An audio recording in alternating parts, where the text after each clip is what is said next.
예, 스가랴서 말씀 같이 보겠습니다. 스가랴서 1장 1절로 6절 말씀 오늘 함께 봉독하고 또 은혜 나누도록 합시다. 1절로 6절 말씀입니다.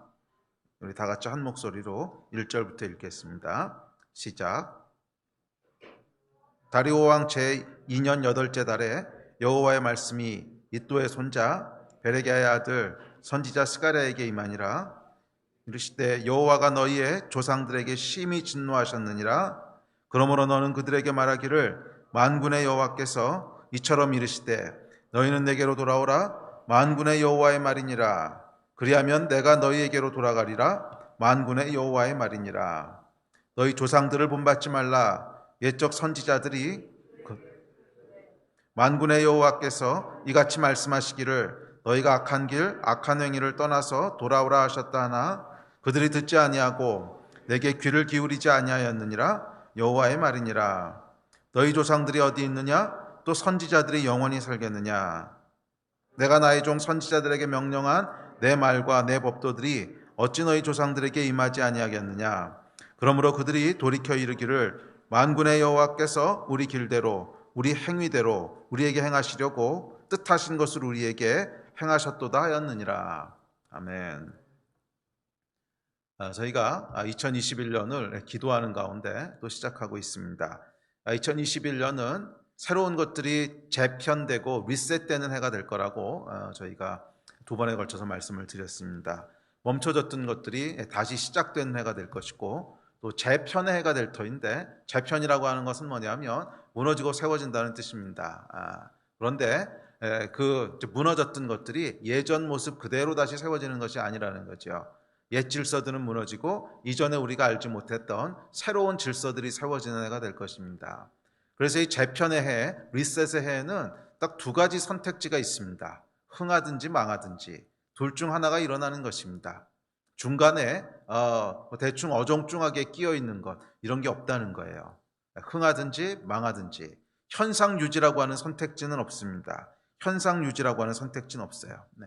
그래서 2021년에 정말 여러분들이 흥하는 것들을 경험하기 원하신다면 현상 유지하셔서는 안 됩니다. 생존 모드로 들어가셔서는 절대로 안 됩니다. 그래서 믿음이 있으셔야 됩니다. 믿음은 뭐냐면 새로운 것을 도전하는 것을 의미합니다. 그래서 2021년에 성령께서 주시는 감동들이 있으시다면, 부담들이 있으시다면, 또는 오랫동안 여러분들이 기도해 하셨는데 머뭇거리고 있던 것들이 있다면 믿음 가운데 시작하시기를 도전합니다. 믿음 가운데 도전하십시오. 그렇지 않으면 현상 유지가 안 되기 때문에 그냥 망하는 거예요. 그래서 앞으로 전진하고 나아가서 정말 놀라운 하나님의 역사를 경험하든지 아니면 뒤로 후퇴해서 망하든지 둘 중 하나지 그냥 유지하고 있을 수가 없다는 거예요. 그것이 재편의 시기의 특징입니다. 재편의 시기의 특징입니다. 리셋되는 때의 특징입니다. 영적으로도 동일할 거예요. 대박이 나든지 아니면 영적으로 침체하든지 부흥케 되든지 아니면 침륜에 빠지든지 둘 중 하나가 될 것입니다. 그래서 올 2021년 한 해가 정말 여러분들 가운데 이 재편의 때 최고의 것들을 경험하는 그런 한 해가 되기를 주의 이름으로 축복합니다. 그래서 최고의 것을 여러분 믿음으로 소망하시고 동시에 최악의 것을 준비하십시오. 최악의 것을 준비한다고 하는 것은 우리 안에 감사와 원망치 않는 영적인 태도들을 준비하는 것입니다. 그래서 그 마음이 준비될 때에 최악의 것을 우리가 잠깐 경험하는 듯 할지라도 그것을 하나님께서 최선의 것으로 바꾸시는 것을 보게 될 것입니다. 그래서 이 재편해에 여러분들이 최고의 것을 경험하시기 원하는데 그것을 경험하는 열쇠가 있습니다. 그 열쇠는 영적인 것입니다. 우리가 이 변화의 때 또 리셋의 해를 준비한다고 많은 세상적인 것들을 준비해봐야 별 소용없을 수 있습니다. 왜냐하면 이게 어떻게 진행되는지 아무도 모르기 때문에 그렇습니다. 그래서 여기에는 영적으로 여러분들이 승부수를 띄우셔야 돼요. 영적으로 승부수를 띄우셔야 돼요. 그래서 어제도 말씀드렸지만 성전을 소유한 자는 흥할 것이고 성전을 소유하지 못한 자는 망하게 될 것입니다. 성전을 소유했다고 하는 것은 뭐냐면 하나님이 거하실 수 있는 준비가 돼 있다는 뜻입니다. 우리의 마음 가운데, 우리의 심령 가운데 하나님이 거하실 수 있는 준비가 돼 있는 사람, 그 사람은 하나님의 임재로 말미암아 그곳에 하나님이 행하시는 페이버가 임하는 거예요. 그래서 우리가 기도하지 않았던 것도 하나님이 응답하시는, 기도한 것을 응답하시는 것뿐만이 아니라 기도하지 않은 것까지도 응답하시는 이 하나님의 페이버가 임할 때 거기에 길이 열리고 거기서부터 우리 하나님의 행하시는 놀라운 축복들을 보게 될 줄 믿습니다. 네, 그래서 이 재편의 때에는 영적으로 여러분들이 준비되어 계셔야 돼요. 그것은 성전을 소유한 자가 되는 것입니다. 성전이 재건되는 것입니다. 그 말씀 어저께 나눴습니다. 성전이 재건된다고 하는 것은 우리 안에 하나님 중심의 삶이 회복되는 것입니다. 하나님 중심으로 살아가는 삶들이 회복되는 거예요. 하나님 중심의 삶이라고 하는 것은 무엇이냐면 내 삶의 우선순위에 대한 얘기라고 말씀드렸습니다. 그래서 무언가를 선택하고 무언가를 우리가 행하려고 할 때 가장 먼저 고려하고 가장 먼저 생각하는 것은 무엇인가? 그게 우선순위입니다. 그래서 하나님 중심으로 살아간다고 하는 것은 내 삶의 가장 중심에 하나님이 계시다는 거예요. 내가 무엇을 선택하려고 할 때 제일 먼저 떠오르고 제일 먼저 생각하는 것은 과연 이것이 하나님의 집을 세우는 일인가? 과연 이것이 하나님을 기쁘게 하는 일인가? 과연 이것이 하나님의 이름에 먹칠을 하는 것은 아닌가? 그것을 먼저 떠올리는 것이 하나님 중심으로 살아가는 것입니다. 그리고 하나님 중심의 삶을 살아가는 것이 우리 안에 성전을 준비해가는 길인 줄 믿습니다. 이제 성전이 준비된 자에게는 하나님이 그곳에 오셔서 머무시고 거하시고 임재하셔서 놀라운 하나님의 축복이 나타나게 될 것입니다. 기쁨이 충만하게 될 것이고 풍성함이 더해질 것이고 다음 세대 소년과 소녀들이 뛰어놀게 될 것이고 열방이 주님 앞에 돌아오게 될 것이고 주의 영광을 보는 일들이 벌어질 거예요. 하나님의 임재가 함께 하시기 때문에 일어나는 약속의 말씀들이었습니다. 우리 어제 살펴본 스가랴서를 통해서 주셨던 하나님이 예루살렘에 돌아오시고 하나님이 예루살렘에 임재하시고 거하실 때 어떤 일이 일어날지에 대한 약속의 말씀들이었습니다. 저희에게 주시는 약속이라고 믿습니다. 올 2021년 한 해 동안에 이 약속들이 이루어지는 각 가정이 되기를 주의 이름으로 축복합니다. 또한 저희 공동체 가운데도 이 일들이 일어나게 되기를 예수의 이름으로 다시 한번 축복합니다. 자, 오늘 이제 새롭게 살펴본 말씀은 스가랴서 1장 1절부터 6절 말씀인데요. 2절부터 6절은 저희가 내일 살펴볼 것이고 1절 한 구절을 살펴보려고 합니다. 자, 스가랴서 말씀이 어떻게 시작되는지를 생각해 보십시오. 물론 스가랴서의 첫 번째 메시지는 오늘 읽으셨듯이 회개에 대한 것입니다. 근데 어저께도 잠깐 나눴지만 스가랴서 전체 내용을 보면 굉장히 격려하는 메시지입니다. 소망의 메시지고 또 이 메시아에 대한 예언들 또 마지막 때에 회복될 하나님의 나라에 대한 소망된 메시지들이 줄을 이루고 있습니다. 그래서 첫 번째 메시지가 회개로 시작한다고 하는 것은 조금 의외입니다. 조금 의외예요. 이런 톤으로 시작한다고 하는 것이 약간 낯설어요. 왜냐하면 전체적인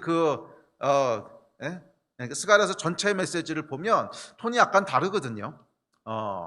굉장히 계시적이고 굉장히 메시아 중심적이고 회복될 하나님의 나라 예루살렘에 대한 소망된 메시지들이 많이 나와 있고 원수를 무너뜨리시고 보복하신 하나님의 역사가 쫙 기록되어 있는데 그런데 첫 메시지는 회개로 시작합니다.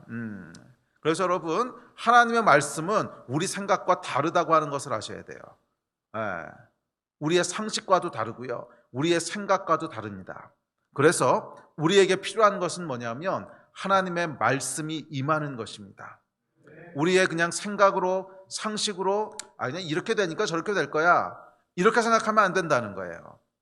주의 말씀이 임하는 것으로 시작해야 됩니다. 위로부터 떨어지는 말씀이 임해야 됩니다. 그래서 1장 1절에 보면 스가랴서가 이렇게 시작됩니다. 우리 같이 한번 읽어볼까요? 시작.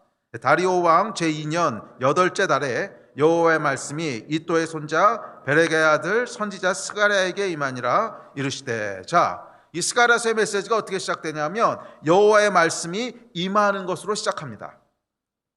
모든 하나님의 역사의 패턴이 있습니다. 동일한 패턴이 있는데 그 패턴 중에 중요한 것이 뭐냐면 항상 모든 하나님의 역사는 말씀이 임하는 것으로 시작한다는 거예요. 모든 하나님의 역사는 말씀이 임하는 것으로 시작한다는 거예요. 성경을 여러분 찾아보십시오. 말씀이 임하지 않았는데 하나님의 역사가 시작되는 예가 있나? 하나도 없어요. 그래서 하나님은 말씀이시라고 얘기하고 있고요. 말씀이 천지를 창조했고요. 말씀이 예수 그리스도를 보내셨고 말씀이 스가랴에게 임했고 그랬을 때 그 말씀이 성전을 재건하기 시작했습니다. 모든 하나님의 역사는 항상 무엇으로 시작됩니까? 말씀으로 시작합니다. 말씀이 임하는 것으로 시작합니다. 그래서 하나님의 말씀이 임할 때 회개가 시작되고, 또 하나님의 말씀이 임할 때 중단되었던 성전 공사가 다시 시작하고, 또 하나님의 말씀이 임할 때 옛 질서가 무너지고, 또 하나님의 말씀이 임할 때 새 질서가 세워집니다. 2021년에 여러분, 새로운 하나님의 역사를 보기 원하십니까? 그렇다면 여호와의 말씀이 임하기를 소망하십시오.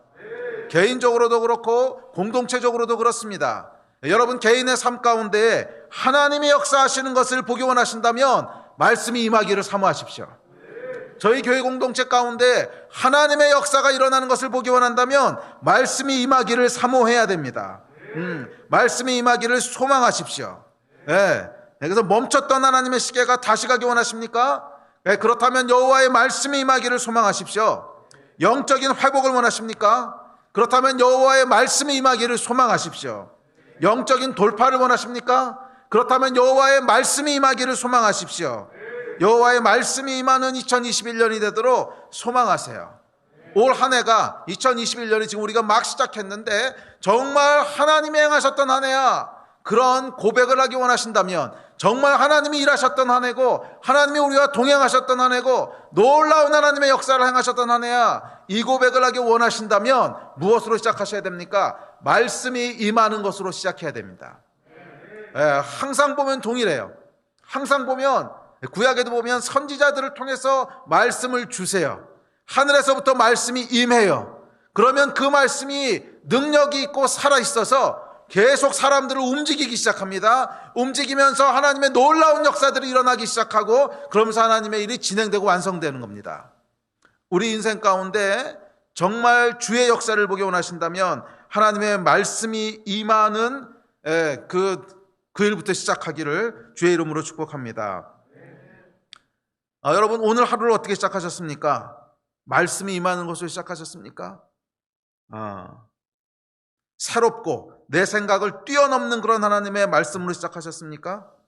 만약 그렇지 않다면, 아무 주어진 말씀 없이 시작된 하루라면 죄송하지만 여러분의 하루는 그냥 멈춰 있는 거예요. 적어도 하나님 앞에서는 그렇습니다. 사람들 앞에서는 부지런히 움직이고, 또 사람들 앞에서는 뭔가를 하고, 또 업적을 성취하고 그랬을지 몰라도 적어도 하나님 앞에서는 멈춰 있는 거예요. 우리의 삶을 하나님 앞에서 움직이게 하는 것은 말씀이 임하는 거예요. 매일매일 우리 삶 가운데 말씀이 임하는 거예요. 그래서 아침에 일어나서 주의 말씀과 함께 하루를 시작하십시오. 그래서 그 말씀이 내 심령 가운데 임하고 내 영을 치고 내 영을 요동치게 만들고 하는 이것으로 시작하셔야 돼요. 우리의 영을 움직이는 것은 여러분 말씀입니다. 우리의 영을요 움직이는 건 말씀이에요. 그래서 말씀을 뭐라 그래요? 우리 영혼의 양식이라 그럽니다. 양식이라고 하는 건 뭐냐면 에너지란 뜻입니다. 그렇죠? 자동차에 기름 넣는 거하고 똑같아요. 우리가 음식 먹는 것도 역시 음식을 먹으면 우리 안에 들어가서 이것이 분해가 되면서 우리 몸에 에너지가 되죠. 그래서 음식을 먹는다라고 하는 건 무슨 뜻이냐면 에너지가 된다는 거예요. 움직이도록 하는. 우리의 영을 움직이는 유일한 에너지가 뭐냐면 말씀입니다. 우리의 영을 움직이게 하는 유일한 에너지가 말씀이에요. 그래서 말씀의 양식을 먹는 거잖아요. 그래서 우리가 매일 아침마다 우리의 영을 쳐서 요동쳐서 움직이게 하는 이 말씀이 내 안에 들어오고, 그래서 그 말씀이 내 영을 스타트업하고 내 영을 막 흔들어 놓고, 와 하나님이 이런 약속을 하시는구나, 와 하나님이 이러신 분이시구나. 그래서 내 영이 막 설레고 흥분되고 그렇게 움직여줘야 돼요. 그래서 그 에너지를 가지고 내가 하루를 살았을 때 영적인 하루가 되는 겁니다. 그래야 영적인 하루가 되는 겁니다. 그런데 그렇지 않고 아무런 영의 임팩트가 없어요. 임한 말씀도 없어. 아침에 일어나서 허둥지둥 하루 시작하다 보니까 그냥 혼과 육으로 혼의 생각대로, 육의 그냥 정욕대로 바쁘게 이리 뛰고 저리 뛰고 이 사람 만나고 저 사람 만나고 이거 하고 저거 하고 정신없이 하루를 보냈다. 그러면 여러분 사람 앞에서는 부지런히 보낸 것 같아 보여도 하나님 앞에서는 아무것도 한 게 없는 겁니다. 그냥 멈춰있는 인생이에요. 그리고 정말 여러분의 삶 가운데 하나님 앞에서 움직이는 역사가 있기 원한다면 영으로 살아가셔야 됩니다. 그리고 영으로 살아간다고 하는 것은 우리 안에 말씀으로 시작하는 것입니다. 영을 이렇게 움직이는, 영을 스타트업하는, 자동차가 이렇게 부르릉 하고 자동차 시동을 걸잖아요. 영의 시동을 거는 게 뭐냐면 말씀이에요. 모든 하나님의 역사는 항상 말씀으로 부르릉 시동이 걸리면 그 다음에 움직이는 겁니다. 말씀이 임하지 않았는데 시작되는 하나님의 역사는 한 개도 없어요. 정말 하나도 없어요. 모든 하나님의 역사는 말씀이 임하면서 시작됩니다. 아멘. 네, 그러므로 여러분 말씀이 임하기를 사모하십시오. 제가 여러분 아시겠지만 제 목회 패턴 중에 하나가 11월 달부터 12월 한 초나 중순까지는 모든 그 이제 목회 사역을 잠깐 내려놓고 기도하는 시간을 갖습니다. 기도하면서 제가 한 달 동안 치열하게 하나님의 말씀을 가지고 씨름하고 말씀이 임하기를 씨름하는 거예요. 왜냐하면 말씀이 임해야 새로운 한 해가 시작되기 때문에 그래요. 말씀이 임해야 새로운 한 해가 시작하기 때문에 그래요. 특별히 저는 교회 공동체의 목자로 부름받았기 때문에 우리 공동체가 영으로 움직여지기 위해서는 제가 말씀을 받아야 되는 거예요. 말씀을 받았을 때, 그래서 하늘로부터 제게 주어지는 말씀이 임했을 때 그 말씀이 한 해를 움직이는 시동을 걸게 되는 거예요. 그래서 이게 없이 시작할 수는 없어요. 여러분 각 개인도 마찬가지고 또 셀을 섬기고 계신 셀 리더분들 잘 들으십시오. 셀 리더분들은 말씀을 받아야 셀이 움직이기 시작하는 거예요. 말씀을 받아야 셀이 움직이는 거예요. 가정도 마찬가지입니다. 말씀을 받아야 가정이 움직이는 거예요. 우리 각 개인도 말씀을 받아야 하나님의 역사가 움직이기 시작하는 거예요. 말씀이 임하는 한 해로 시작하게 되기를 주의 이름으로 축복합니다. 16년 동안 멈춰있던 성전 재건이 어떻게 시작됩니까? 말씀이 임했을 때 시작되잖아요. 16년 동안이나 멈춰있고 꼼짝도 하지 않았더니 불가능할 것 같았던 일이 어떻게 시작돼요? 말씀이 임하니까 시작합니다. 말씀이 임할 때 주의 역사가 시작되는 줄 믿습니다. 자, 그렇다면 말씀이 임한다고 하는 것은 구체적으로 무슨 뜻일까? 말씀이 임한다는 의미를 좀 살펴봅시다. 첫째, 말씀이 임한다고 하는 것은 그 말씀이 개인화되는 것입니다. 그 말씀이 개인화되는 거예요. personalize 되는 거예요. 이 위로부터 임하는 계시적인 하나님의 말씀은 이미 초대교회 때 다 완성이 돼서 성경 말씀으로 기록이 됐습니다. 그렇죠? 주의 말씀은 이미 기록되어 있습니다. 완전 무결한 말씀이 이미 완성이 됐습니다. 그런데 또 말씀을 받는다는 건 무슨 말이에요? 말씀이 또 임한다는 건 무슨 말씀입니까? 이 성경이 부족하기 때문에 이 안에 있는 어떤 이것 밖에 있는 또 다른 새로운 말씀이 나한테 임한다는 의미가 아닙니다. 만약 그렇다면 그건 이단이죠. 이미 기록되어 있어요. 이미 하나님이 우리가 구원받기에, 우리가 매일매일 하나님과 동행하기에 필요하고도 충분한 말씀을 이미 다 완성하셔서 기록하셨어요. 그런데 말씀이 임한다는 건 무슨 뜻입니까? 이 말씀이 개인화되는 것을 의미하는 거예요. 이 말씀이 내 것이 되는 것을 의미하는 거예요. 내 것이 되는 것을 의미하는 거예요. 그래서 하나님의 말씀이 내게 하시는 말씀으로 들리고 깨달아지는 거예요. 이 하나님의 말씀을 읽고 묵상할 때, 끼니 묵상 요즘 매일 하시죠? 그 말씀을 읽고 묵상할 때 그 말씀이 와, 이게 정말 나한테 하시는 말씀이구나, 이렇게 들려지고 깨달아지는 것, 그게 말씀이 임하는 첫 번째 현상입니다. 항상 말씀이 임할 때는 어떤 느낌이 드냐면, 와, 나한테 이 말씀을 하시는구나, 이 느낌이 들어요. 성경을 읽을 때도 그렇고 또 설교 말씀을 들을 때도 마찬가지예요. 설교 말씀을 들을 때도 아니 목사님이 어떻게 내 사정을 아시지? 이런 느낌 드실 때가 있지요. 그게 말씀이 임하는 거예요. 개인화되는 거예요. personalize. 근데 제가 여러분 사정을 어떻게 알겠습니까? 지난주 송구영신 예배 때인가 할 때도 보니까 성탄절 때였나?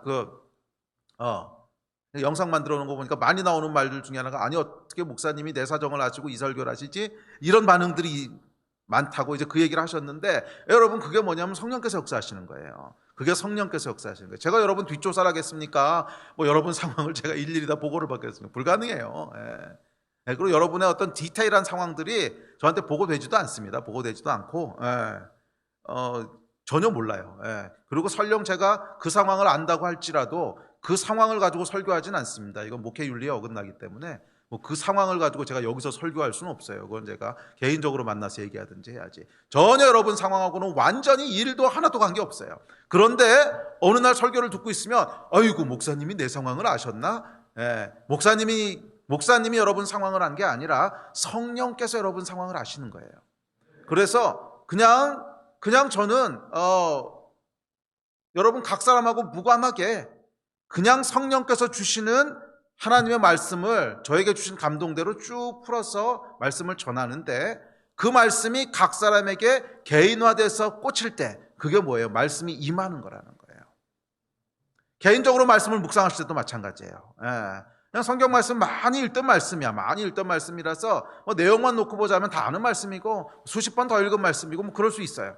그런데 그날 아침에 그 시간에 그 말씀을 읽는데 그것이 지금 나에게 하시는 말씀으로 울컥하고 다가올 때 그게 말씀이 임하는 거예요. 그래서 말씀이 임한다고 하는 것은 뭐냐면 성령께서 하시는 일입니다. 성령께서 그 말씀을 나에게 주시는 말씀으로, 개인적인 말씀으로 느껴지게 하시고 들려지게 하시고 와닿게 하시는 거예요. 그렇지 않고 말씀을 듣거나 또는 말씀을 읽을 때, 설교를 듣거나 아니면 말씀을 읽거나 그럴 때 그 내용에만 그 내용이나 지식이나 이런 것들은 그냥 혼의 작용이에요. 혼의 작용은 불필요하진 않습니다. 우리가 성경을 이해하려면 당연히 혼으로 잘 이해하고 또 혼으로 잘 분석하고 해야죠. 그렇지만 그것을 가지고 생명을 주진 않아요. 그것은 그냥 도움을 주는 것이고 우리 혼이 이해할 수 있도록 도움을 주는 것이고, 진짜로 살아있고 운동력 있고 능력 있는 하나님의 말씀이 임하는 것은 우리 영이 울리는 거예요. 그런데 그건 어떻게 역사가 일어나냐 하면 내 안에 나에게 하시는 말씀으로 들리면서 일어나요. 나에게 하시는 말씀으로 들리는 거예요. 그래서 오늘 스가랴서 1장 1절에도 보면 주의 말씀이 다리오 왕 2년 8째 달에 스가랴에게 임했던 것처럼 이 하나님의 말씀이 동일하게 2021년 1월 5일 아침 성준이에게 임해야 되는 거야. 이 동일한 말씀이 1월 5일 이 예배를 드리고 있는, 오늘 5일 맞죠? 1월 5일 이 예배를 드리고 있는 김아무개에게 임해야 하는 거예요. 이 동일한 말씀이 1월 5일 주의 말씀을 듣고 있는 각 사람 최아무개, 김아무개, 박아무개에게 임해야 하는 거예요. 나에게 하시는 말씀으로. 스가랴의 때에 스가랴에게 임했던 것처럼 저와 여러분 가운데도 이 하나님의 말씀이 임하기를 축복합니다. 내 말씀으로 들리는. 자, 둘째 말씀이 임한다고 하는 것은 말씀이 무겁게 들리는 것입니다. 말씀이 무겁게 들린, 말씀이 거부할 수 없는 무게와 위엄으로 들리는 거예요. 여러분 그거 아십니까? 말씀에는 무게가 있습니다. 말씀에는 무게가 있어요. 그래서 어떤 말씀은요 500g짜리도 있고요, 또 어떤 말씀은 1kg짜리도 있고요, 또 어떤 말씀은 1톤짜리도 있어요. 그 말씀을 들을 때 우리에게 와닿는 무게가 달라요. 그렇죠. 그래서 어떤 말씀은 정말 천둥 치듯이 꽝꽝꽝 때리는 말씀이 있는가 하면, 또 어떤 말씀은 그냥 바람에 이렇게 지나가는 꽃잎처럼 싹 지나가는 말씀도 있어요. 말씀이 임한다고 하는 것은 무게를 얘기해요. 어떤 무게로 그 말씀이 나에게 와닿는가, 어떤 임팩트를 가지고 내 영을 때리는가. 적어도 여러분들이 한 해를 시작하시려고 하면 1톤짜리 말씀이 임하셔야 되지 않겠습니까? 정말 피할 수 없고 거부할 수 없는 그 무시무시한 하나님의 무게의 말씀이 내 위에 쾅 하고 떨어질 때 거기서 내 영이 반응하기 시작하는 거예요. 위엄과 무게를 가지고 임하는 것. 위엄과 무게를 가지고 임하는 것. 그래서 하나님의 말씀이 그냥 좋은 말씀으로 흘러가면 안 돼요. 그것은 임하는 게 아닙니다. 그냥 내 혼이 반응하는 거죠. 내 영이 반응하는 하나님이 임한다는 거 하는 것은 무게가 느껴지는 것입니다. 그 말씀의 중요함 때문에 그냥 흘러 지나갈 수가 없는 거예요. 거부할 수가 없는 거예요. 무시할 수가 없는 거예요. 계속 그 말씀이 생각나는 거예요. 하루 종일 또 생각나고 또 생각나고 또 생각나고, 아이고 이걸 어떻게 해결해야 되는데, 이게 말씀이 임하는 거예요. 매일 여러분의 삶 가운데 말씀이 임하기를 축복합니다. 셋째, 말씀이 임한다고 하는 것은 새롭게 들리는 것입니다. 말씀이 여러분 영이 아니라 종교가 되기 시작할 때, 말씀이 영이 아니라 종교가 되기 시작할 때 예. 그때 나타나는 가장 대표적인 현상이 지루해지는 거예요. 진부해지는 거예요. 진부해지고 힘을 잃습니다. 힘을 잃어버려요. 뭐 나 아는 말씀 너 좋은 말씀 감흥이 없습니다. 말씀이 임한다는 것은 말씀이 새롭게 들리기 시작하는 거예요. 말씀이 새롭게 들리기 시작하는 거예요. 그래서 성경을 읽을 때도 또 설교 말씀을 들을 때도 다르게 들리기 시작합니다. 나에게 하는 말씀으로 들릴 뿐만이 아니라 새롭게 들려요. 이상하다. 이거 분명히 내가 아는 말씀이고 수십 번도 더 읽었던 말씀인데 갑자기 그 말씀을 읽는데 아이쿠 이게 이런 의미였구나. 아이쿠 이게 이런 무게였구나. 새롭게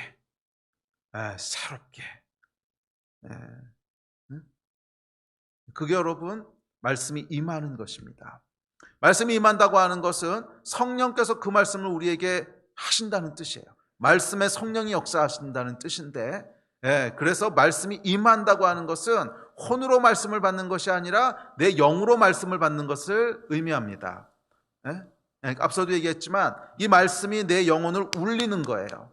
말씀이 들어와서 내 혼에 지식과 정보를 주는 것이 아니라 말씀이 들어와서 내 영을 때려서 움직이게 하는 거예요. 말씀은 살았고 운동력이 있어서 혼과 영과 관절과 골수를 때린다는 거예요. 찔러 쪼갠다는 거예요. 그렇게 말씀이 역사하는 것이 말씀이 임하는 것인데 말씀이 임하는 것인데 그러기 위해서는 말씀을 혼으로 받아서는 안 되고 영으로 받으셔야 돼요. 자, 구체적으로 영으로 받는 게 뭐냐는 건 뒤에서 조금 더 설명을 할게요. 근데 하여간 혼으로 받는 것의 대표적인 특징이 뭐냐면 혼으로 받으면요 처음 들을 때는 신선하고 재밌어요. 근데 두 번 들으면요 조금 지루해요. 세 번 들으면요 50%는 졸아요. 네 번 이상 들으면 거의 80%가 졸아요. 5번, 6번 들으면 100% 졸아요. 이해가 되십니까? 설교 때 존다. 물론 절반은 목사 책임이라고 절반은 목사 책임이라고 저도 생각을 합니다. 이제 목사가 영으로 설교를 안 하니까 졸겠죠. 그래도 목사가 혼으로 설교를 해도요 듣는 사람이 영으로 들으면 되거든요. 목사가 성경에 없는 말씀 하겠습니까? 오케이, 목사가 성경에 정말 영적이지 않아서 성경에 없는 얘기를 한다고 합시다. 그래도 성경 본문은 읽잖아요. 성경 본문은 읽잖아요. 이거 하나님의 말씀이잖아요. 50%는 듣는 사람 책임입니다. 아무리 목사가요 형편없는 설교를 해도요, 아무리 목사가 정말 혼으로 가득 찬 설교를 해도요, 듣는 사람이 영으로 들으면 영이 움직일 수 있습니다. 아멘. 영으로 듣는 게 뭔지가 정말 궁금하신 분들은 카이로스를 읽으세요. 영은 갈망이라 그랬고 믿음이라 그랬고 잘 생각해 보십시오. 내 안에 갈망하는 마음이 있으면 어떤 설교라도 눈물을 흘리면서 듣게 돼요. 이게 지금 영이 움직이고 있는 거거든요. 그런데 내 안에 영이 잠자고 있으면, 내 안에 영이 잠잠해가지고 있으면요 아무 갈망도 없습니다. 그러면 그냥 혼이 움직이기 시작하고 그 혼의 역사 가운데 아는 내용이 나오면 졸기 시작합니다. 그래서 우스갯소리로 그런 얘기 있습니다. 한 교회 10년 이상 다니면 그 담임 목사님이 하고 딱 5분 지나면, 설교 시작하고 5분 지나면 무슨 설교를 할지를 다 안대요. 10년 설교를 들었으니까. 그래서 5분 딱 들어보고 잘지 말지를 결정한다 그러더라고요. 여러분, 이건 혼으로 역사하는 겁니다. 이렇게 되면 안 돼요. 영으로 역사한다고 하는 것은 뭐냐면 똑같은 설교를 제가 매일 해도요, 똑같은 설교를 처음부터 끝까지 토시 하나 안 틀리고 똑같은 설교를 매일 10년을 해도 날마다 새롭게 들려야 돼요. 그게 영으로 역사하는 겁니다. 물론 그러려면 목사도 영권이 있어야 되고요, 여러분도 영으로 들으셔야 됩니다. 목사도 영권이 있어야 되지만 여러분도 영으로 들으셔야 돼요. 영은 여러분, 영의 아주 중요한 속성 중에 하나가 새롭다는 거예요. 아침마다 새롭고 늘 새롭다는 거예요. 그건 목사님 카이로스에 안 나와 있는데요. 예, 2권이 지금 규장에 넘겼습니다. 오늘 제가 넘겼어요. 예. 아마 1월이나 2월 달 중에 나올 텐데 거기 있어요. 그러니까 2권 사서 보시면 돼요. 예. 근데 뭔 얘기하다 여기까지 왔죠. 그렇죠. 예. 그래서 하여간 지루하지 않다는 거예요. 영의 속성 중에 하나는 새롭다는 거예요. 예. 그래서 시편에 보면 다윗이 아침마다 새롭고 늘 새롭다 그랬어요. 성령의 역사를 아침마다 새롭대요. 아니, 아침이라고 하는 건 우리가 1년에 365번을 맞이하는 것이고 또 10년만 살아도 3650번을 맞이하는 것인데 똑같은 아침이 3650번이 반복되는데 어떻게 새로워요? 그런데 성령의 역사는 아침마다 새롭고 늘 새롭다는 거예요. 영은 여러분 지루함이라고 하는 것을 몰라요. 영에는 지루함이라고 하는 그 컨셉 자체가 없어요.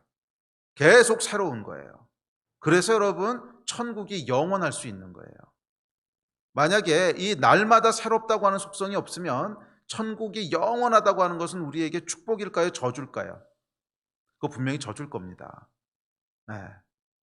아니 10년 100년만 똑같은 일을 해도 사람이 정말 지루해서 죽을 지경인데 그래서 여러분 사실은 감옥에서 오랫동안 있으신 분들 보면 제일 어려웠던 게 뭐냐면 이 지루함이라 그러거든요. 똑같은 일상이 이제 5년 10년 반복되면 나중에 죽고 싶다고. 근데 이거를 영원히 한다, 이 저주지요. 그런데 천국이 저주가 아니라 축복인 이유는 영이기 때문에 그래요. 영에는 지루함이 없어요. 똑같은 걸 다음날 또 했는데 또 새로워. 똑같은 걸 다음에 했는데 또 새로워. 또 새로워. 또 새로워. 이게 영이에요.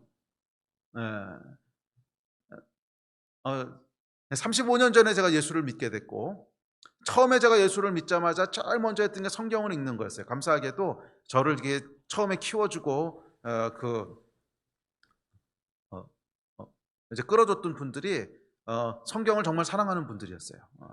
그래서 제가 예수 믿자마자 하여간 성경을 엄청나게 많이 읽게 하셨어요. 그래서 읽고 또 읽고 읽고 또 읽고 읽고 또 읽고 정말 성경을 많이 읽었어요. 그리고 목회를 시작하고도 뭐 성경을 읽어야지 어떡하겠어요, 목사니까.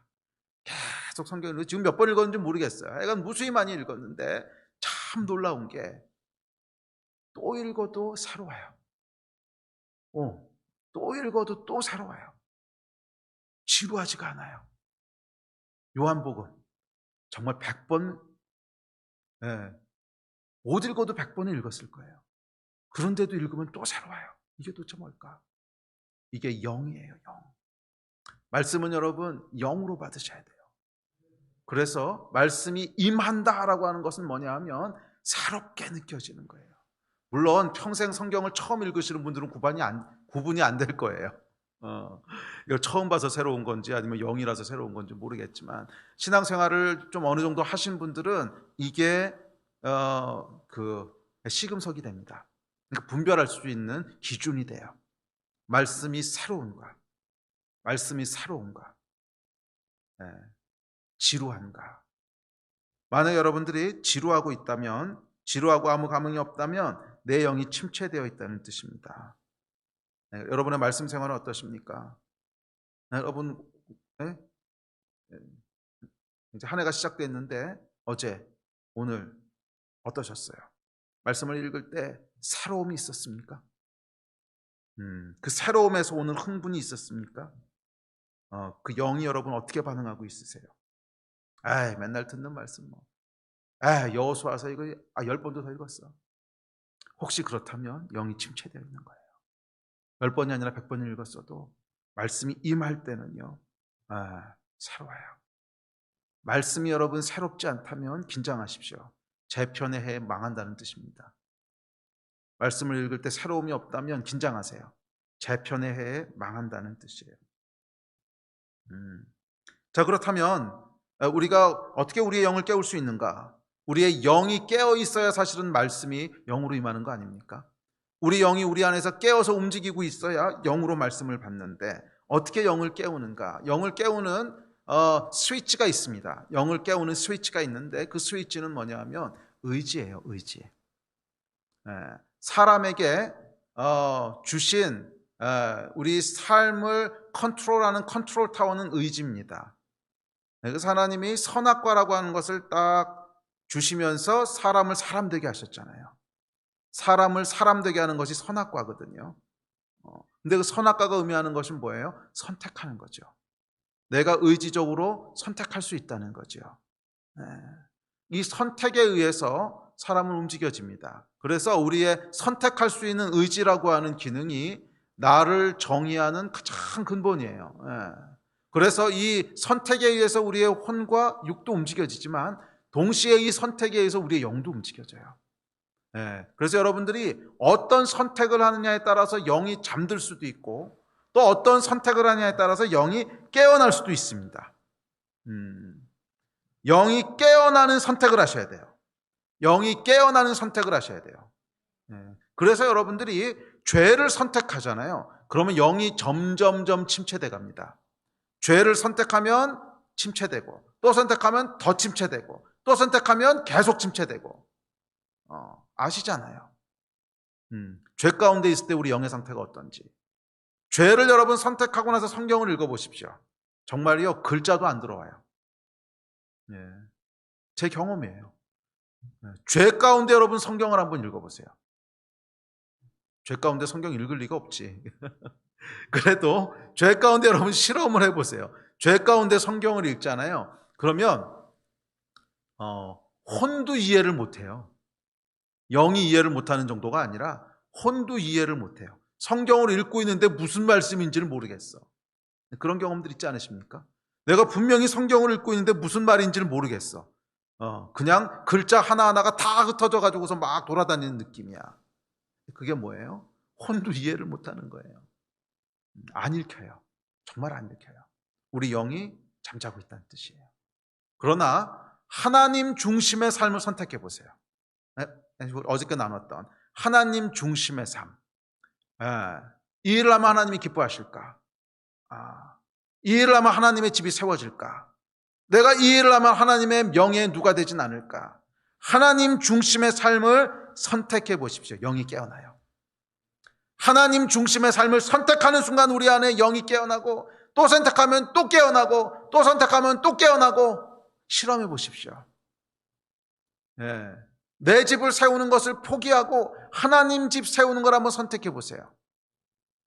그 차이가 극명하면 극명할수록 내 영이 훨씬 더 파워풀하게 깨어나게 됩니다. 기억하세요, 여러분. 어저께 우리 하나님 중심의 삶의 이 마지막 적용이 뭐냐면 희생하고 헌신해서 하나님을 섬기는 거잖아요. 희생하고 헌신해서 하나님을 섬기는 것이 성전 재건의 의미였잖아요. 우리가 하나님을 섬기기 위해서 나의 소중한 것들을 포기하고 내려놓잖아요. 그러면 우리 영이 폭발적으로 깨어납니다. 그래서 여러분 순교자들의 순간들을 보세요. 스테반도 그렇고 또 다니엘의 친구들도 그렇고 그 순간에 정말 말로 형용할 수 없는 하나님의 영광을 보잖아요. 정말 말로 형용할 수 없는 하나님의 영광을 보잖아요. 그게 뭐예요? 우리 안에 영이 폭발적으로 깨어나 있다는 거예요.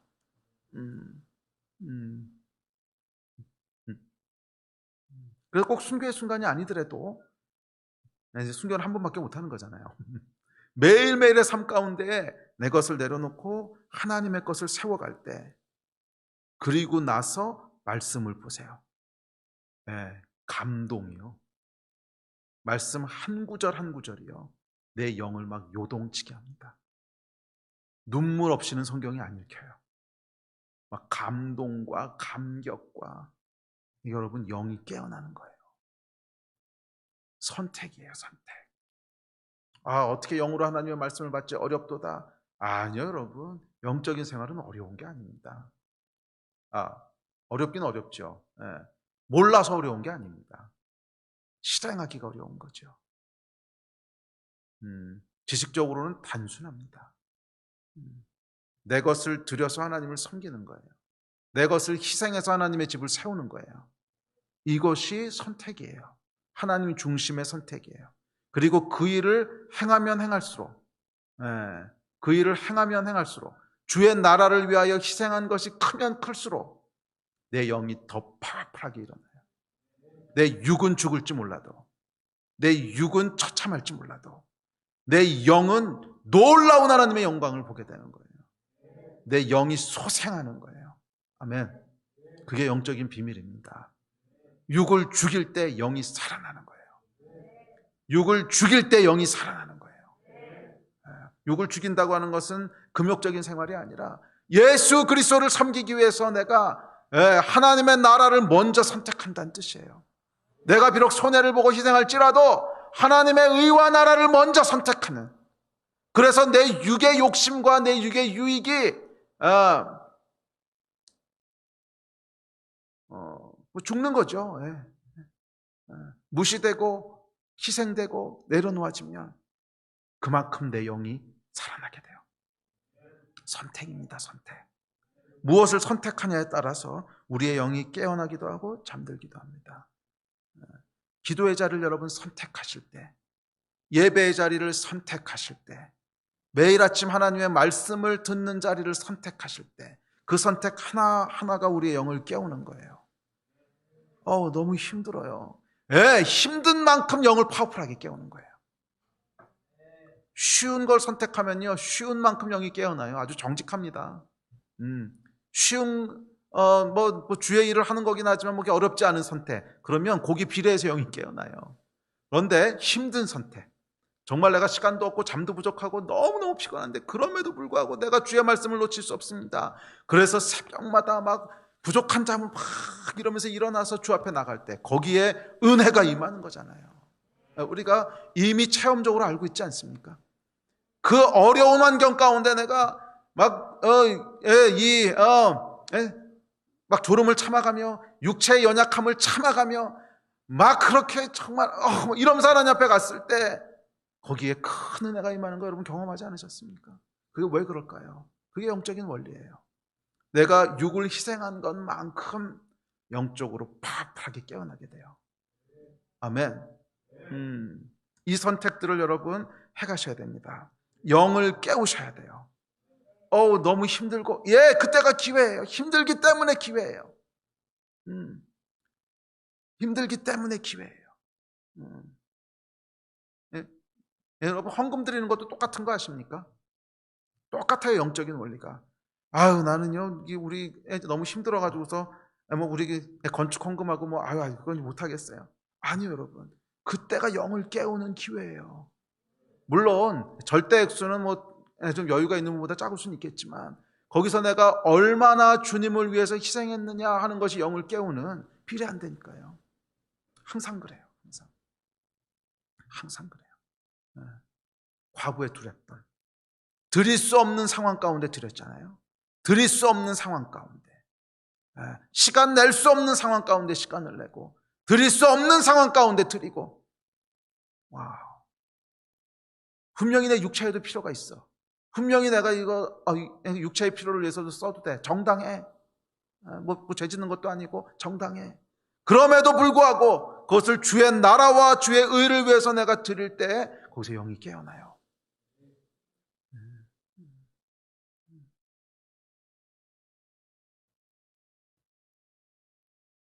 그게 영적인 원리입니다. 선택이에요. 선택. 내 육의 필요를 하나님 나라의 필요를 위해서 내려놓을 때 거기에 영이 반응하기 시작하는 거예요. 영을 깨우십시오. 영을 깨우십시오. 말씀이 다르게 다가오기 시작할 겁니다. 그리고 말씀을 보세요.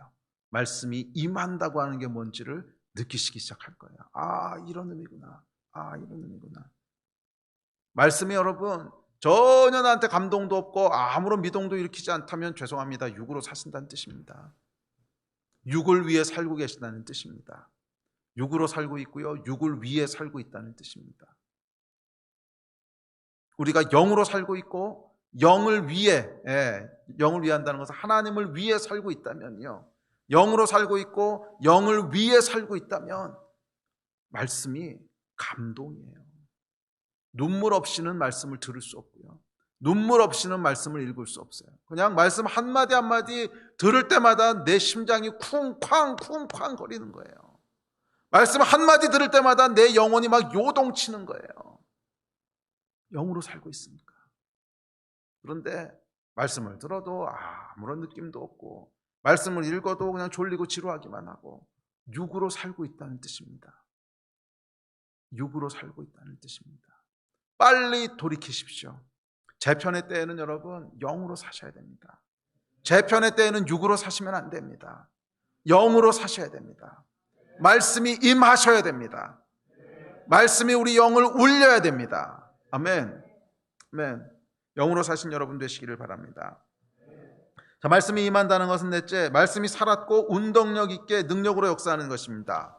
성경 히브리서에 보면 이렇게 얘기합니다. 잘 알고 있는 말씀인데요. 시작.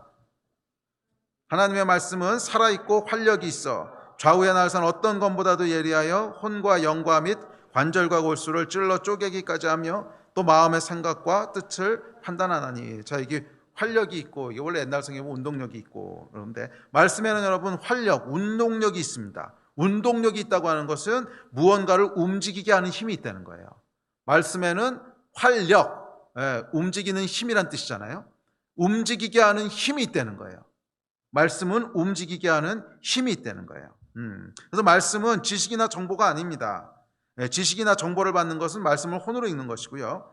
말씀이 임할 때, 영으로 받을 때는 반드시 무언가가 움직입니다. 반드시 무언가가 움직여요. 무엇이 움직이는가? 1차적으로 받는 사람의 영이 움직여요. 말씀을 받는 사람의 영이, 마음이 움직입니다. 말씀을 받을 때 심장이 뛰기 시작하고요. 말씀을 받을 때 감정이 반응하기 시작하고요. 그래서 그 말씀대로 도전해보고 싶어집니다. 말씀을 받을 때 말씀이 우리 영을 움직이고 그 말씀이 우리의 감정을 움직이고 그럴 때 꿈이 부어지고 비전이 부어지고 그게 여러분 말씀이 우리에게 임하는 것입니다. 말씀의 능력은 우리 안에 꿈과 비전을 일어나게 하는 거예요. 그래서 말씀을 받으면 그 꿈과 비전을 쫓아서 도전하고 싶어지는 거예요. 말씀이 임할 때 일어나는 현상이에요. 말씀이 일어나면 하나님의 나라를 꿈꾸기 시작해요. 말씀이 임하면 하나님의 약속을 꿈꾸기 시작해요. 우리의 영이 울리기 시작하면서 그 영이 우리 가운데 하나님 나라에 대한 꿈을 꾸게 하고 그 영이 우리에게 하나님 나라에 대한 비전을 보게 하고 그래서 내 안에 어떤 도전이 올라오냐면 이것을 해보고 싶어. 정말 이것을 내가 이루어보고 싶어. 이 마음이 올라오는 거예요. 그래서 몸이 움직이기 시작합니다. 이게 영과 혼과 육을 움직이는 활력이에요. 말씀이 우리 안에 들어오기 시작하면 먼저 영을 울리고 그 영이 우리 마음의 꿈과 비전을 심어주고 그래서 도전하게 되고 결국 우리 몸이 움직이는 거예요. 그럴 때 하나님께서 말씀의 약속을 쫓아서 우리 앞에 길을 내시고 기적을 일으키시고 환경을 움직이시는 거예요. 말씀은 여러분 처음부터 끝까지 운동력이에요.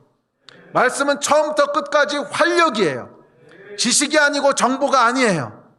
말씀이 우리에게 영으로 임할 때, 말씀이 우리에게 임하기 시작할 때 그것은 살아있고 운동력이 있어서 우리의 영혼을 흔들고 우리의 마음을 흔들고 우리의 몸을 움직이게 하고 우리의 길을 만들고 우리의 환경을 바꾸고 이게 여러분 말씀이 임하는 능력입니다.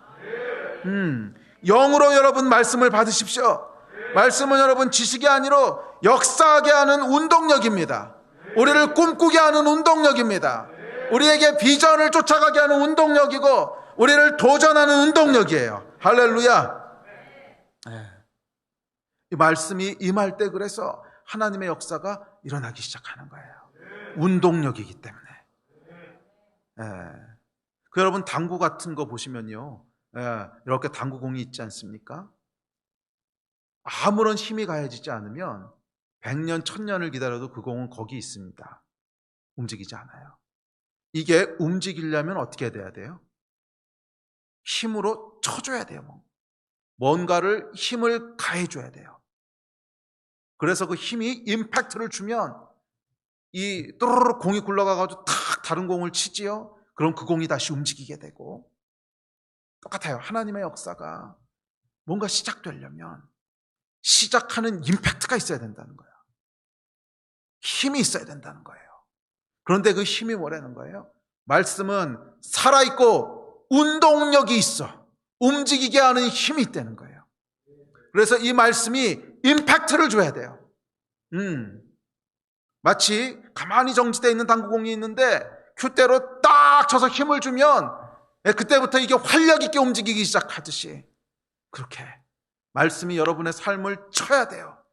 말씀이 여러분의 영을 쳐야 돼요. 말씀을 읽을 때 우리 안에 우리 영이 감동하면서 심장이 뛰기 시작하고, 와, 하나님이 이런 분이시구나, 와, 하나님의 역사가 이런 거구나, 나도 그거 해보고 싶어, 나도 그 자리에 가보고 싶어, 나도 하나님을 만나고 싶어, 나도 주의 나라를 세우고 싶어, 나도 하나님의 나라를 위해 살고 싶어. 그게 막 움직이기 시작하면서 우리의 몸이 움직이고, 우리의 삶이 움직여지고, 우리의 또 재정과 또 내가 가진 모든 물질들과 이게 다 하나님의 나라를 위해서 막 움직이기 시작하는 거예요. 그럴 때 이것이 마치 당구공처럼 내 안에 들어있던 시간이 또 다른 것을 자극하고, 그것이 또 다른 것을 움직이고, 그러면서 하나님 나라가 파워풀하게 작동하기 시작하는 거예요. 이 첫 시작점이 뭐라고요? 말씀이 임하는 거예요. 말씀이 우리 영혼을 울리기 시작하는 거예요. 말씀으로 시작하는 그런 해가 되시기를 축복합니다. 우리 예배팀 나오십시오.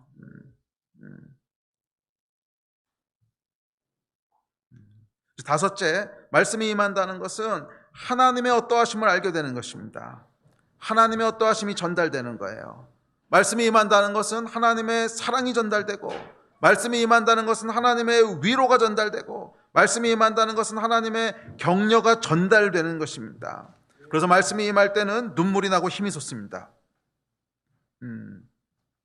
말씀이 임할 때는 우리의 감정이 반응해요. 왜? 하나님의 어떤 것이 전달되어 오는 거예요. 그분의 사랑이, 그분의 위로가, 그분의 격려가 계속 전달되어 오는 거예요. 그래서 말씀이 임하는 것은 100% 성령께서 하시는 일입니다. 성령이 내주하시지 않는 사람은 말씀이 임하는 것을 경험할 수가 없습니다. 우리 안에 내주하시는 성령께서 말씀이 임하는 것을 경험하게 하시는 것입니다. 그리고 마지막 여섯 번째, 말씀이 임할 때 그것은 우리를 예배의 자리로 인도하고요, 말씀이 임할 때 그것이 우리를 성전을 세우는 자리로 인도해 갑니다. 성전이라고 하는 것이 예배의 자리죠. 말씀이 임하면 우리를 성전으로 인도해 가요. 말씀이 임하면 우리를 성전으로, 하나님께로, 하나님의 집을 세우는 곳으로, 하나님의 나라를 세우는 곳으로. 말씀이 임할 때 우리 안에 예배가 회복됩니다. 그렇죠. 말씀이 임할 때 하나님이 누구신지를 알게 되고, 말씀이 임할 때 하나님의 얼굴을 대면하게 되고, 그래서 말씀이 임하면 오랫동안 막혀있던 예배의 샘이 터집니다. 말씀이 임하면 막혀있던 예배의 샘이 터지고, 막혀있던 눈물이 다시 흐르게 되고, 말씀이 임하면 청년 때의 비전이 다시 살아나고, 말씀이 임하면 오랫동안 묵혀있던 소망들이 다시 움트고, 말씀이 임하면 우리의 심장이 뛰기 시작하고, 말씀이 임하면 우리가 설레기 시작하고, 그래 다시 시작하는 거야. 그래, 무너졌던 성전을 다시 세우는 거야. 스가랴 때 여러분, 하나님의 말씀이 백성들에게 임했을 때 그들의 피가 끓기 시작한 거잖아요. 16년 동안 멈춰 있었는데, 아니 그 전까지 시작하면, 그 전까지 카운트하면 70년에다 16년을 더하면 86년 동안 멈춰있던 성전이 무너진 채로 지내왔는데, 야, 이거 다시 세운다고 하는 것이 불가능한 일입니다. 사실은 이미 거기 이방인들이 들어와 있고요, 성전 세우는 거에 대해서 아주 촉을 세우고 있습니다. 그럼에도 불구하고 스가랴를 통해서 하나님의 말씀이, 여호와의 말씀이 위로부터 임했을 때, 여호와의 말씀이 불 가운데 임했을 때 이들의 마음 가운데 피가 끓기 시작합니다. 그래, 다시 시작하는 거야. 그래, 우리가 비록 86년을 멈춰왔지만 이제 다시 하나님의 성전을 세우는 거야. 멈췄던 하나님의 집을 다시 세우는 거야. 멈췄던 하나님의 비전들을 다시 이루어가는 거야. 멈췄던 하나님의 꿈을 다시 꾸기 시작하는 거야. 말씀이 임했어. 하나님의 약속이 임했어. 나의 영혼에 하나님의 울림이 임했어.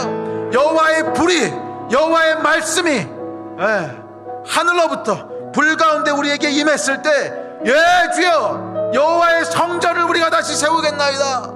예 주여, 여호와의 나라를 우리가 다시 한번 세우겠나이다. 하나님, 무너졌던 하나님의 성전을 이 땅에 다시 건축하겠나이다.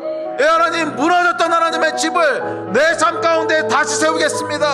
하나님, 오래전에 묻어뒀던 하나님이 주셨던 꿈과 청년 때의 비전과 묵혀졌던 소망들을 다시 끄집어내겠습니다. 주여, 내가 다시 움직이겠나이다. 여호와의 말씀이 임할 때 이게 움직이기 시작하는 거예요. 여호와의 말씀이 임할 때 움직이기 시작하는 거예요. 할렐루야, 할렐루야. 신명기에 이렇게 기록합니다. 우리 읽고 같이 기도합시다. 시작. 여호와께서 너를 교훈하시려고 하늘에서부터 그의 음성을 내게 듣게 하시며 땅에서는 그의 큰 볼을 내게 보이시고 내가 불 가운데서 나오는 그의 말씀을 듣게 하셨느니라. 아멘. 예, 여호와 하나님, 하늘에서부터 하나님의 음성을 듣겠나이다.